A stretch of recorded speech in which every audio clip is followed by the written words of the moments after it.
नागपुर के जरीफटका थाना अंतर्गत नारा रोड पर एचपी गैस गोदाम के सामने दो पक्षों में हुए झगड़े ने हिंसक रूप ले लिया। झगड़ा शांत करवाने पहुंचे जिम ट्रेनर आयुष वंजारी पर उसके साथी सूरज नानवरे पर आरोपी ने हमला कर दिया। पत्थर से किए गए वार में आयुष गंभीर रूप से घायल हो गया, जबकि सूरज को भी नाक पर मुक्का मारकर जख्मी कर दिया गया। दोनों का इलाज में अस्पताल में जारी है। जरीफटका पुलिस ने दोनों आरोपियों के खिलाफ मामला दर्ज कर पुलिस जांच में जुटी हुई है।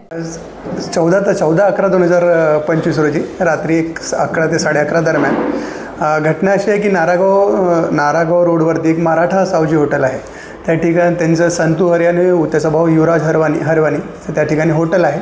आणि रात्री दरम्यान आयुष वंजारी नावाचा व्यक्ती आहे, तो त्याची टू व्हीलरने जात होता। त्यांना रोहित यादव म्हणून त्याचा मित्र एक मराठा सावजीजवळ भेटला। त्यांचा रोहित यादवचा संतू हरियाणी आणि त्याचा भाऊ याच्यावर वाद सुरू होता। मग त्यांनी मध्यस्थी करायला गेले। मग त्यांचे इतर मित्र वगैरे त्या ठिकाणी आले आणि हे जे आहेत संतू हरियाणी आणि युवराज हरियाणी यांनी त्याला दगडाने मारला आयुष वंजारीला।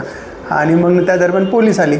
दोन्ही पक्षामध्ये त्या ठिकाणी भांडण झाल्याने रोहित यादव जे आहेत रोहित यादवच्या लोकांनी पण त्यांना मारपीट केली। लाकडी हात दंडा आणि हात बुक्के गालेगोलाज झालेली आहेत।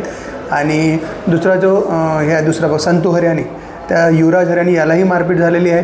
तर दोन्ही पक्षाविरुद्ध आपण गुन्हा दाखल केलेला आहे। एका पक्षाविरुद्ध म्हणजे आयुष वंजारीची फिर्याद घेऊन 799/2025 चा अपराध क्रमांक आहे। त्याच्यात आपण 118(2), 115(2), 352, 35 BNS लावलेला आहे। आणि दुसरा जे FIR दाखल केली ते CR नंबर 800 आहेत 2025। त्यामध्ये 108 पर कायदेशीर जे नॉर्म्स आहेत लीगल आपण त्यांना नोटीस वगैरे दिलेल्या आहेत आरोपींना पोलीस स्टेशनला बोलवून, आणि त्यांच्याविरुद्ध कडक प्रतिबंधक कारवाई करण्यात आलेली आहे असावर आहेत। वाद म्हणजे त्या ठिकाणी प्रॉपर्टी आहेत मराठे सावजीचे आहेत। समोर एक हॉटेल संतू हरियाणीचं, त्या ठिकाणी प्रॉपर्टीचा वाद सुरू होता। ते पवनीकर म्हणून त्यांची जागा आहे ती। तर त्यांना रोहित यादवला वाटलं की समोरचे जे व्यक्ती हरियाणी यांनी त्या ठिकाणी JCP वगैरे चालवली आहे।